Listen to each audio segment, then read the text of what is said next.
Hello, bienvenue dans ce nouveau partage et aujourd'hui j'avais envie qu'on parle notamment du sujet Blanche-Neige. Donc on voit en ce moment dans l'actualité, sur les réseaux sociaux, beaucoup de personnes pincent un peu Disney du remake live action qu'ils ont fait de Blanche-Neige parce que ça dénature complètement l'histoire déjà que Disney avait mis en image à travers son dessin animé. Donc déjà, il y a, on va dire, tout un inversement, une dénaturation de ce que raconte l'histoire à la base. Mais si on reprend encore plus loin, donc l'histoire telle qu'elle était transmise à l'époque, eh bien, avec les frères Grimm, eh bien, on voit qu'il y a là eu une édulcoration de l'histoire de Blanche-Neige par Disney. Et on voit comme ça, au fil des époques, comment des récits qui sont des contes sont peu à peu dénaturés de leur sens initial, qui a un sens à la base initiatique, et pourquoi finalement, eh bien, ça pose des questions, et surtout pourquoi est-ce que ça fait autant parler, et pourquoi, entre guillemets, c'est grave, il y a une certaine gravité dans le fait de dénaturer un récit tel que, par exemple, Blanche-Neige, parce que ce sont à la base des récits initiatiques, et qui sont là pour initier bien, les êtres à des grandes lois universelles au sens moral et en inversant finalement les valeurs qui sont transmises, en inversant les récits tels qu'ils sont à la base, bien on inverse tout un sens moral, on inverse aussi tout un sens initiatique, parce que l'initiation c'est là pour initier un être donc à grandir, à se déployer dans le sens, dans son courant de vie, dans l'harmonie. Alors que si on inverse ces récits, qu'on les dénature, bien on dénature l'initiation. Et du coup, on va conduire les gens dans un contre-courant, dans leur propre involution. Et ce qui était là pour initier, faire grandir les êtres dans leur conscience, bien ça va avoir l'effet contraire, ça va les involuer, si on peut dire ça comme ça, et ça va les dénaturer, aller à contresens de leur nature. Et c'est pour ça que Blanche-Neige, c'est un très bon exemple et que j'avais envie d'utiliser ça pour illustrer mon propos, qu'aujourd'hui, on assiste à un inversement total des valeurs, et cet inversement conduit les gens à choisir en pensant depuis leur propre libre arbitre, en pensant que c'est ça la liberté, se libérer de quelque chose, d'aller à contresens. Et quand une voiture va à contresens de l'harmonie du code de la route et de tout ce système routier qui a été mis en place pour qu'il y ait une harmonie de circulation et pas d'accident, et quand une voiture décide d'en faire qu'à sa tête et d'aller dans le sens inverse, c'est là où on va dans la disharmonie et qu'il y a des accidents.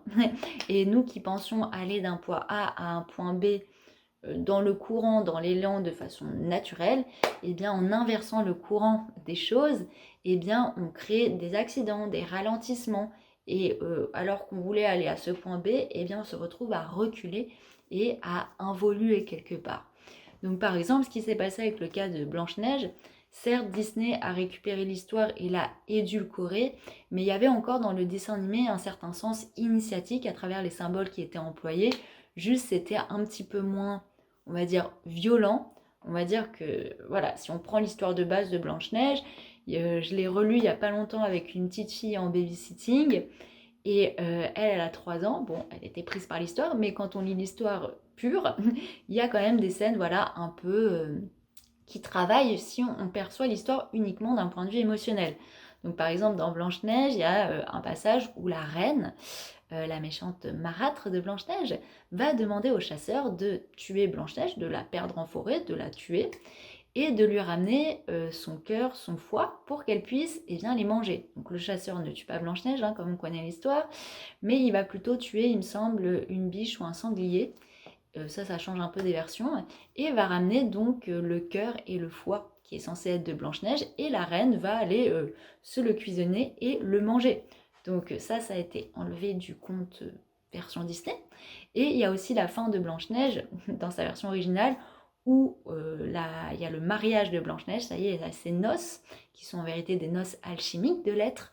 et bien où la reine assiste au mariage et elle est encore dans cette rage, dans cette jalousie, dans cette aigreur, dans cette colère, dans ce feu qui la consume.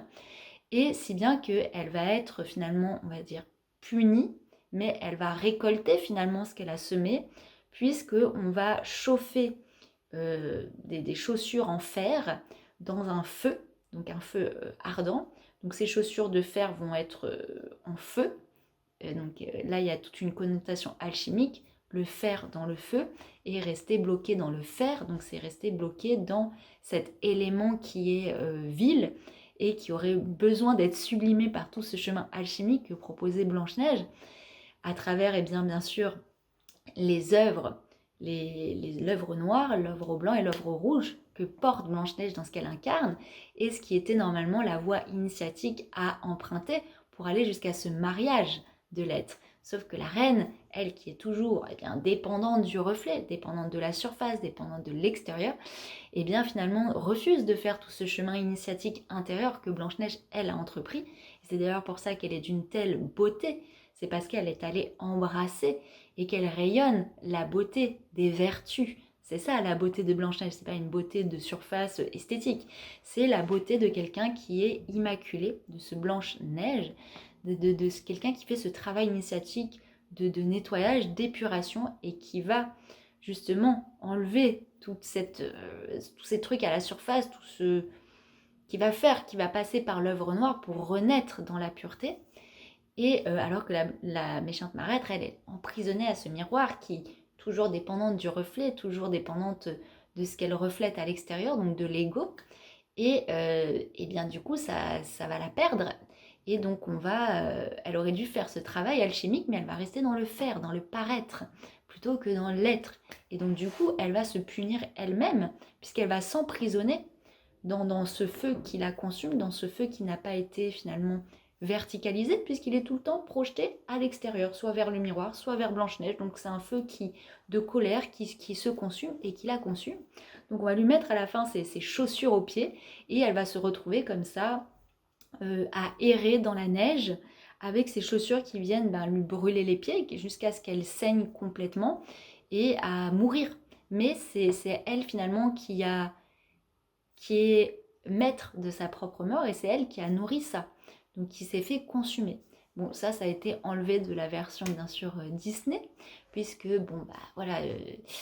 le problème c'est que la plupart des gens au fil de l'histoire n'ont plus perçu les contes comme initiatiques, parce qu'avant les contes tels qu'ils étaient donnés, transmis, étaient là pour initier en fait les enfants à passer entre la conscience donc de l'enfance, encore très reliée à la matière, à une conscience adulte qui s'ouvre à des principes plus subtils. Parce que quand on est enfant, on vient de s'incarner, donc on vient apprivoiser la matière. Même si justement on a tous ces centres et cette conscience qui est ouverte, c'est pour ça que les enfants perçoivent les faits, perçoivent les esprits de la nature, ils ont encore cette perméabilité au monde subtil, mais tout en devant apprivoiser la matière. Donc c'est tout un chemin initiatique. Donc cette matière, ils doivent l'apprivoiser et ils doivent comprendre que dans la matière, c'est pas les mêmes lois que du plan d'amour inconditionnel d'où ils viennent, mais malheureusement dans la matière il y a encore cette dualité avec laquelle ils devront faire pour se développer. Et quand on comprend la dualité, quand on la comprend dans son essence, on peut devenir maître et non plus la subir. Donc les contes initiatiques, ils étaient là pour initier les enfants à ces préceptes, pour faire ce passage entre le monde de l'enfance et l'adolescence et le monde adulte, et pouvoir du coup être dans le monde avec une conscience de ce qu'est justement tout ce jeu de la dualité et tout ce chemin initiatique dans lequel ils sont initiés entre l'enfance et l'adolescence et le passage adulte. Ça, ce sont des étapes initiatiques que la vie elle-même nous offre sur un plateau pour évoluer en conscience. Et ça, on est tous à la même enseigne. Donc les contes à l'époque, ils étaient vraiment, avaient cette vocation de mettre en image par une histoire des grandes lois universelles, des préceptes moraux, des préceptes qui permettent d'épouser, d'embrasser le courant dans lequel on a été mis à travers notre naissance, et bien pour embrasser ce courant de vie, le déployer et rester finalement centré et ne pas se laisser finalement tenter, influencer par l'extérieur et ainsi se trouver possédé, on va dire, par l'extérieur et aller nourrir tout un contre-courant et du coup ne plus écouter son cœur. C'est pas pour rien que dans toutes les histoires, dans toutes les contes, surtout les trucs pour enfants, les histoires pour enfants, il y a une grande morale qui sort toujours, c'est écoute ton cœur, écoute l'amour, écoute ton cœur. Ça, c'est universel. C'est tellement universel, c'est tellement simple, c'est tellement basique qu'aujourd'hui, la plupart des adultes s'en moquent. C'est ah, écoute ton cœur, c'est un truc d'enfantillage.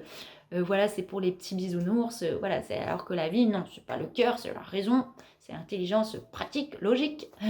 Alors que pas du tout. Alors que depuis le début, on dit aux enfants, garde l'écoute de ton cœur, puisque toi tu as encore cette oreille des sens subtils, tu peux encore être à l'écoute de ça, et ça c'est ce qui va te guider, ça va être ta boussole toute ta vie. Et il faudra toujours aller vers cet intérieur pour t'écouter et pouvoir embrasser ton chemin. Et ça c'est universel, et c'est pour ça que c'est autant important dans les histoires pour enfants de véhiculer ce message et que c'est pas du tout un truc gnangnan, au contraire, c'est juste la base. Alors, le truc, c'est que voilà, on avait vraiment ces contes initiatiques pour nous initier. Sauf que les grandes lois universelles, les grands préceptes, on a besoin pour les transmettre à des enfants pour que ce soit plus parlant. Et même aujourd'hui, on voit très bien que c'est beaucoup plus facile de transmettre des enseignements à travers un exemple concret de la vie quotidienne. On va dire, bon, pour t'expliquer ce principe, je vais te prendre l'exemple de cette personne qui vit ça et qui est confrontée à ça, et voici comment elle a trouvé la solution et comment elle a pu se dépêtrer de ça. On a besoin de mettre en image pour comprendre dans la chair, avec l'expérience telle qu'elle nous est donnée, ces lois-là et comment les appliquer dans le concret. Donc c'est pour ça qu'on a traduit à travers des histoires ces grands enseignements et qu'on a comme ça tout un tas de contes, de légendes, notamment par exemple on va prendre le conte de Blanche-Neige, on a aussi La Belle et la Bête, on a tous ces contes qui font partie de notre enfance et qui ont traversé les époques et les histoires. Les Fables de La Fontaine, ça en fait partie. Et dans toutes ces histoires, c'est comme un cinéma. Chaque détail est là pour nous parler de façon symbolique. Donc si Blanche-Neige a la peau blanche, c'est parce que symboliquement, ça raconte quelque chose de très précis et ça porte déjà un enseignement. Ça porte l'enseignement de quelqu'un qui est immaculé. Ça touche à ça, à cet enseignement de tout ce principe de cristal, de neige, de blanc immaculé qui est la source de la lumière. Donc, le fait qu'elle ait les cheveux noirs comme elle est belle, ça touche à toute la partie, en fait, les cheveux. Déjà, les cheveux, c'est le lien entre le ciel et la terre, mais les cheveux aussi, c'est ce qui comporte aussi toute notre histoire. Vous prenez un cheveu, on peut retracer tout ce que vous avez fait dans les derniers mois, ça porte notre mémoire. Les cheveux, c'est la mémoire. Donc, la mémoire, au fil du temps, on emmagasine tout un tas d'expériences, mais ça a besoin d'être épuré. Cette mémoire individuelle, karmique, collective, a besoin d'être épurée pour toucher au côté immaculé. Donc on a besoin de faire tout ce nettoyage, toute cette épuration. Donc c'est ce qui touche à l'œuvre noire en alchimie. Et les lèvres rouges comme le sang, ça touche à l'œuvre rouge, à la pierre philosophale, à cette réalisation. Et le fait que ce soit les lèvres c'est le portail entre l'intérieur et l'extérieur, entre ce verbe, ce qui nous inspire à l'intérieur, qui prend voix en nous et qu'on va exprimer à l'extérieur. Et ce qu'on vient matérialiser. Le fait d'exprimer quelque chose par le verbe, en magie par exemple, et même avec nos mots, vient matérialiser quelque chose qui nous a été inspiré depuis l'intérieur. Donc s'il y a vraiment ce lien, on vient matérialiser, mettre dans la matière. Et la pierre philosophale, finalement, c'est l'expression matérielle de cette immortalité. Et c'est magnifique. C'est ce qui nous permet de toucher à l'immortalité, mais on lui donne une dimension physique pour appréhender ce sujet. Et donc vraiment, chaque élément dans un conte initiatique a une vocation bien précise pour nous connecter à un enseignement. Et un symbole, c'est simple, quand on touche à un symbole, ça nous raconte quelque chose d'un point de vue mental, mais après ça vient nous travailler intérieurement, ça vient ouvrir des portails d'enseignement beaucoup plus subtils à l'intérieur de nous. C'est pour ça que dans un conte, chaque détail compte. Voilà. Donc dans Blanche-Neige, tout est bien précis. Donc s'il y a 7 nains, c'est parce que ça parle des 7 métaux, des nains qui viennent travailler dans les mines, qui vont chercher les diamants. C'est cette dimension minérale de l'être et qu'on va alchimiser. Donc c'est pour ça que les 7 nains sont importants, et c'est important qu'ils ce soient des nains, qu'ils soient 7. Et notamment par exemple le prince charmant dans le conte de Blanche-Neige, et c'est pour ça que Disney, ça fait un peu, voilà, ça fait parler, et qui sont en train d'inverser le sens de ce conte à la base, parce qu'ils ont évincé le rôle du prince charmant dans le live action, alors que le rôle du prince, c'est le principe masculin. Ce principe masculin que l'on porte tous en nous, cette énergie masculine, solaire, qui est dans le sens de l'action. Donc c'est pour ça que les princes, ils sont toujours en dehors du château, à l'aventure, avec leur épée, dans le monde extérieur, et que la princesse est souvent reliée, ramenée à l'intérieur du château, à l'intérieur de la maison. Donc Blanche-Neige, c'est pour ça qu'elle prend soin de l'intérieur de la maison des 7 nains, et que les 7 nains qui sont masculins, cette énergie masculine, vont travailler à l'extérieur dans les mines. Et pourtant, quand ils vont dans la mine, ils replongent dans une intériorité féminine, vraiment les entrailles de la terre, pour en extraire les diamants. Donc ça, c'est une autre histoire. Mais c'est pour ça qu'on retrouve ces archétypes du prince, principe masculin beaucoup plus à l'extérieur, dans l'expression, dans l'action, dans cette dimension solaire, et le principe féminin, souvent, dans un intérieur, et qui prend soin de cet intérieur, parce que ça reprend le principe féminin, donc toute cette dimension intérieure, de ce Graal intérieur que l'on doit nettoyer pour avoir l'espace d'accueillir et d'être finalement ensemencé par l'esprit avec un grand E.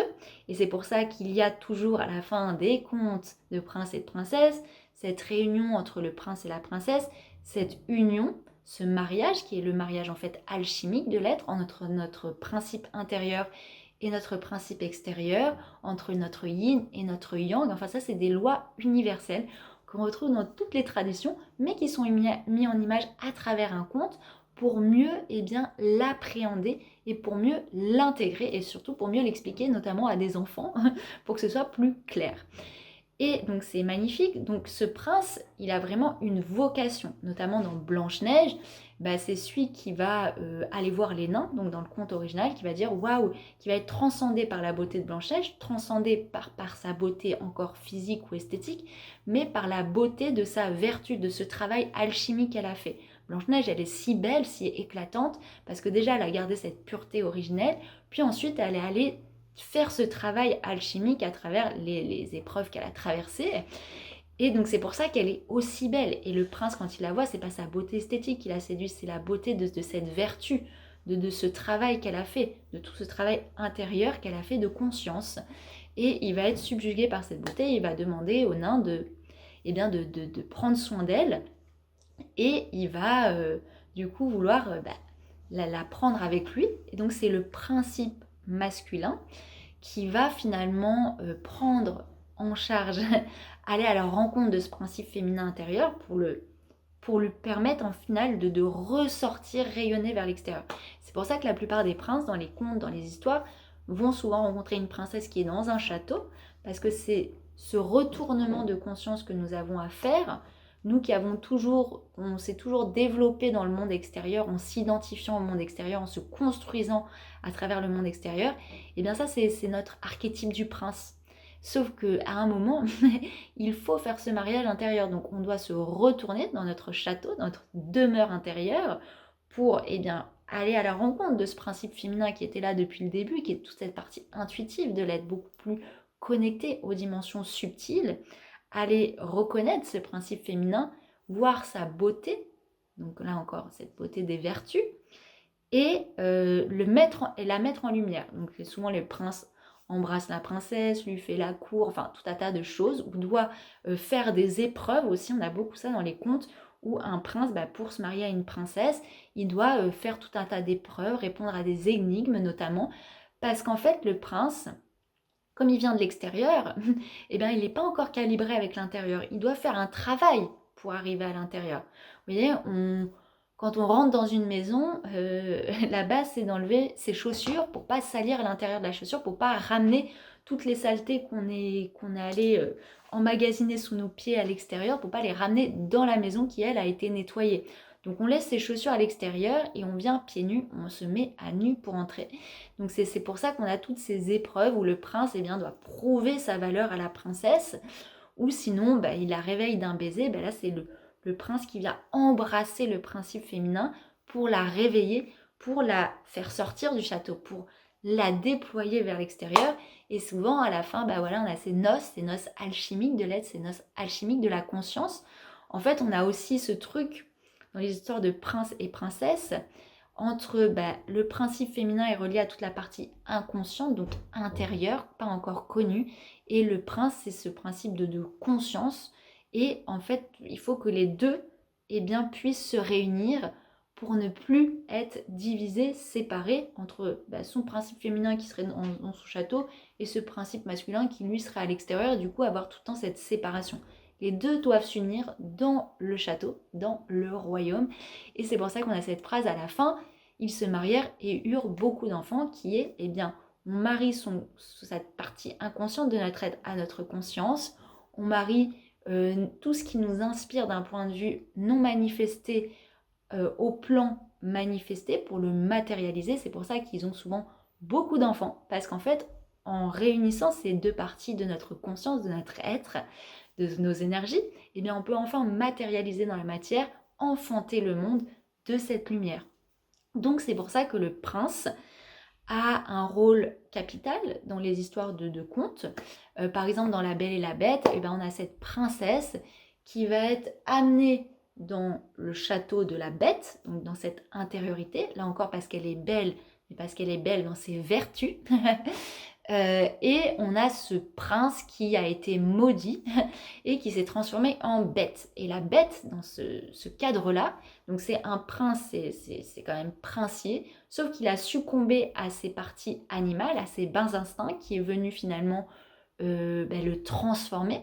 Et c'est pour ça qu'il est en bête, parce qu'il est encore dans cette conscience animale, dans ses bas instincts. Et la belle qui, elle, est dans cette dimension intérieure de vertu, de beauté, encore une fois immaculée. Souvent les princesses, il y a ce côté aussi très en lien avec la virginité, mais en fait on est dans un terrain vierge. La virginité chez les princesses, ça correspond à ne s'être pas fait finalement pervertir par l'extérieur, ne s'être pas fait influencer par l'extérieur. Donc c'est pour ça qu'il y a cette virginité, mais virginité de la conscience, virginité de l'être qui ne s'est pas fait pervertir par toutes les influences extérieures, et ce qui a su garder sa voix intérieure intacte et cette écoute de son cœur intacte. Donc la belle avec la bête, elle va être initiatrice pour lui, parce qu'elle va lui permettre de passer d'une conscience animale, de ses bas instincts, à une conscience, à retrouver cette conscience du prince, princière, davantage qui s'est verticalisée. Donc là, on a à travers par exemple l'histoire de la Belle et la Bête, on a un chemin, une voie initiatique de conscience qui nous est donnée. Et malheureusement, à travers les âges, on a perdu cette lecture initiatique des contes, si bien qu'aujourd'hui, les gens ne perçoivent ces contes qu'à travers la dimension émotionnelle. Et cette dimension émotionnelle pousse les gens à vouloir s'identifier d'un point de vue de la personnalité, à ce qu'ils voient, à ce qu'ils écoutent, à ces contes. Et ce qui fait que du coup, ils ne sont plus dans la réception initiatique et ne perçoivent plus, par exemple, Blanche-Neige comme un conte initiatique de conscience ou alchimique, mais uniquement comme une histoire qui vient chahuter, qui vient travailler au niveau émotionnel et à laquelle on devrait s'identifier. Et c'est pour ça d'ailleurs que Disney refait toutes ces histoires qui ont été puisées dans des contes bien plus ancestraux, et qui vont détourner. Là encore, du coup, il y a un détournement de ces contes, et c'est pour ça que, encore je dis, c'est grave, parce que ces contes qui étaient là pour nous initier d'un point de vue de la conscience au-delà de la personnalité, pour nous aider à nous désidentifier de notre personnage, de notre personnalité, et du coup du monde des apparences, et bien aujourd'hui, ces contes-là ont été détournés en histoires qui ont simplement une vocation émotionnelle, une vocation pour pousser les gens à s'identifier. Donc c'est pour ça que Disney, dans ses live action, ils mettent au centre de leurs propos l'identification, que les gens puissent s'identifier, que les petites filles eh bien, puissent s'identifier à telle princesse parce qu'elles ont la même couleur de peau et qu'elles partagent les mêmes, la même apparence, et bien là en fait on enferme les gens dans l'apparence, dans l'identification, dans la surface, et c'est pour ça qu'il y a une réelle perversion finalement aujourd'hui de ces contes-là. On a dénaturé ces contes-là de leur sens initial, qui était là pour aider l'humain à justement évoluer en conscience, comprendre toutes les paramètres de sa conscience et se défaire du voile des illusions, de se défaire de l'apparence, de ne pas tomber justement dans le piège de la méchante reine qui, elle, dans Blanche-Neige, est toujours dépendante du miroir, de ce que lui reflète le miroir, de son reflet, de son apparence. Voilà, le conte de Blanche-Neige, c'était ça à la base, c'était si vous vous identifiez au monde des apparences, ça va vous perdre, ça va vous consumer. Alors que si vous épousez la voie initiatique de Blanche-Neige, de ce qu'elle incarne, de cette alchimie de l'être profond, au-delà des apparences, c'est là où vous allez pouvoir, finalement, devenir reine de votre royaume et reine de votre conscience. Alors que là, qu'est-ce qu'on fait? On choisit une actrice, on va dire, qui a une certaine couleur de peau pour que les petites filles puissent s'identifier autrement à Blanche-Neige, se dire « Ah bah elle a la même couleur de peau que moi, donc je m'identifie ». Donc en fait, on enferme cette histoire dans quelque chose qui est de l'ordre d'une thématique de l'apparence, et finalement on conduit les personnes à uniquement non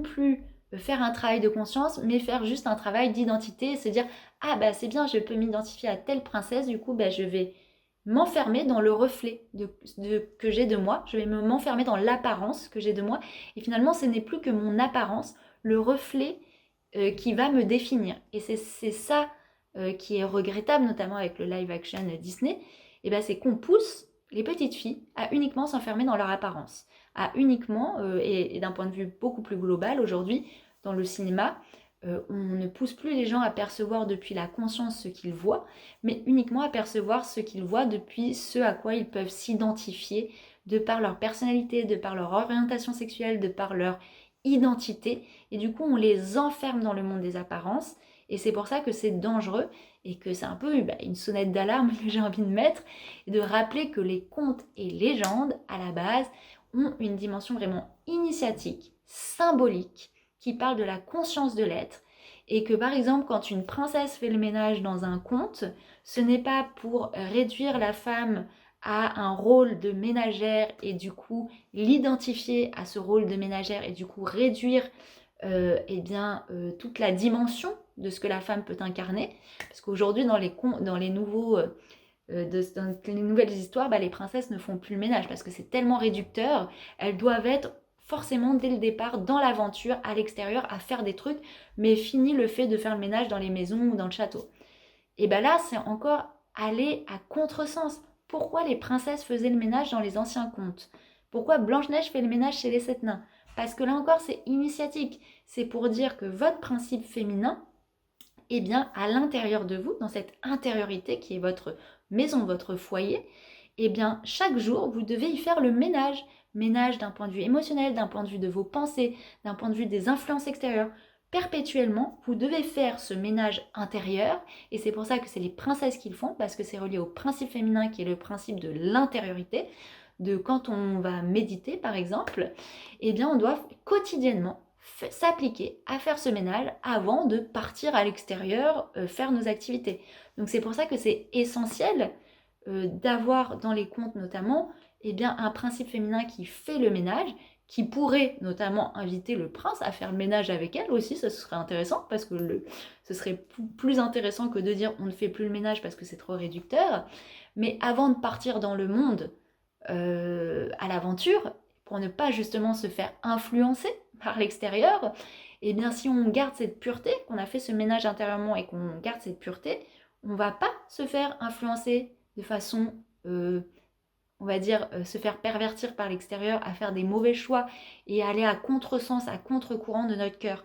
Donc ça, c'est essentiel, et encore une fois, quand on perçoit les contes qu'à travers un point de vue émotionnel, c'est là où on court à une incompréhension, une involution, et que on voit aujourd'hui ce qui se passe et comment ces contes-là sont transmis.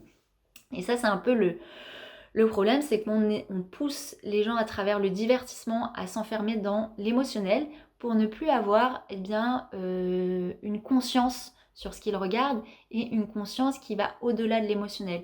Parce qu'aujourd'hui, on veut enfermer les gens dans l'émotionnel parce que c'est là où on peut le plus les manipuler et c'est là où on peut le plus les engluer dans leur identité, les engluer dans leur personnalité, les engluer finalement dans une compréhension très limitée de leur être qui se limite à cette personnalité qu'ils construisent par l'identification à l'extérieur et ce qui leur est projeté.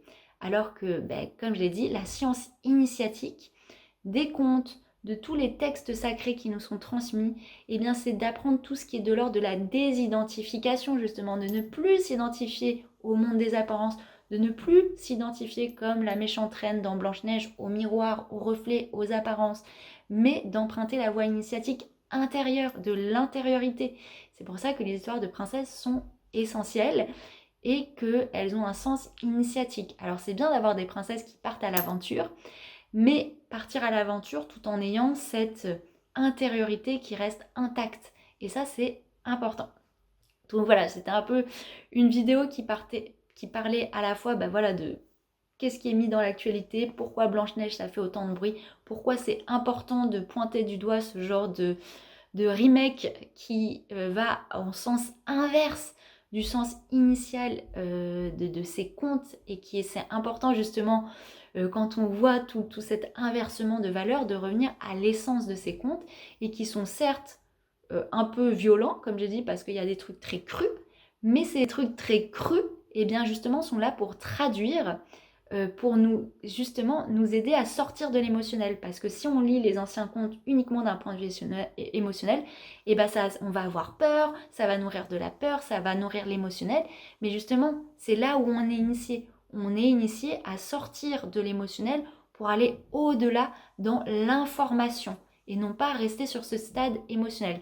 C'est pour ça notamment qu'à l'époque, les contes étaient très crus, un peu violents, mais c'était pour initier les enfants de dire ok, sur un premier plan, là, tu vas ressentir de l'émotionnel, de la peur, mais si tu vas au-delà de ce que tu vois avec tes yeux, mais dans ce que tu vas percevoir en termes d'information à travers ce symbole, tu vas voir que ça va venir te donner une information et tu ne vas plus le percevoir depuis l'émotion, mais depuis la conscience qui vient éclairer ceci.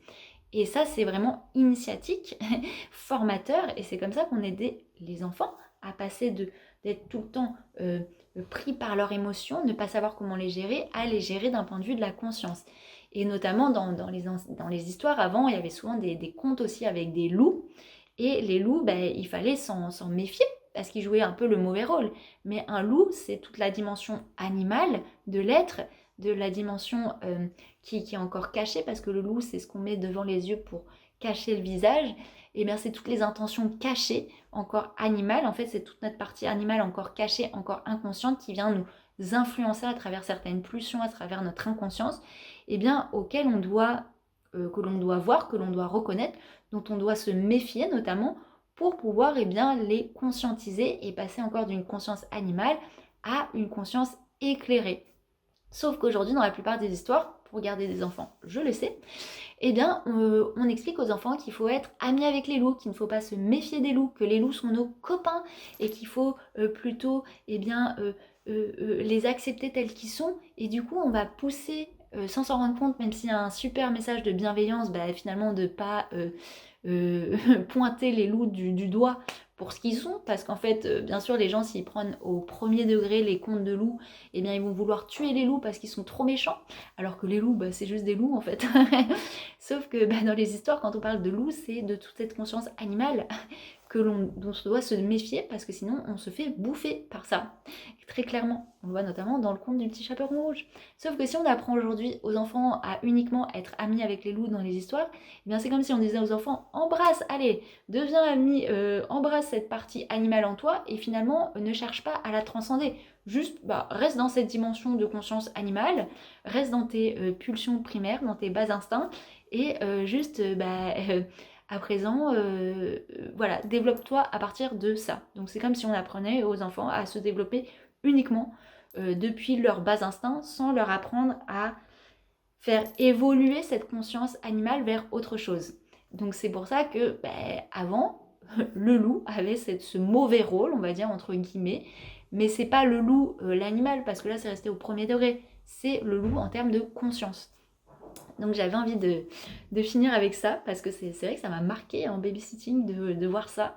Et c'est important d'apprendre aux enfants de se méfier, pas se méfier dans le sens juste avoir cette alerte intérieure, quand c'est cette conscience animale qui nous parle et qui va nous pousser à nous animaliser, et du coup à répondre que depuis ces pulsions-là, ou justement avoir cette alerte intérieure de se dire, ouh là là, attends, là je sens qu'il y a cette partie-là, comment je vais l'éclairer, la mettre en lumière, pour ne plus répondre sous mes pulsions, mes bas instincts, mais répondre depuis une conscience éclairée.